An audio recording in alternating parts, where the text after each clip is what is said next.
ध्रुव जी की माता को देश निकाला दे दिया गया था। मां तो देश से बाहर रहती थी, नगर से बाहर रहती थी। पुत्र एक दिन जिद पकड़ गया, ना मैया, मैं तो कदापि भी 1% भी किसी की बात को नहीं सुनूंगा, मुझे अपने पिता के दर्शन करने हैं। अब बार बार कितनी बार समझाएं।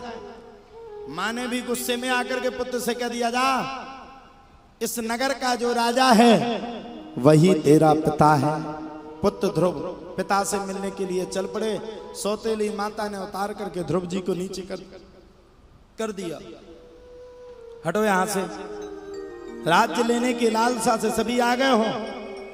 बड़ा भारी साफ कष्ट हुआ, और बड़ा भारी कष्ट होने के तत्पश्चात ही बड़े प्रेम के साथ श्री ध्रुव जी महाराज से उसकी सौतेली माता ने कह दिया, जा, अगर तुझे वास्तव में इस राज्य को, अपने पिता को पाना है तो जाकर के जंगल में मेरे भगवान के नाम का भजन कर, और जब तुझे भगवान वरदान दे दे तब लौट करके आना। पुत्र तो पुत्र, बात लग गई। जाकर के नगर में पहुंच गया। मां के कहने पर सीधा जंगल में तपस्या करने के लिए चल पड़ा। नारद जी ने समझाया, ध्रुव जी ने नहीं माने, और भगवान की ऐसी हठयोग तपस्या की कि भगवान को भक्त से मिलने के लिए मात्र 6 महीने में ही ध्रुव जी को दर्शन देने पड़े। अरे भगवान कहता, करो तो सही, मैं तुम्हारे साथ हूं, लेकर करने वाला मिले जब ना।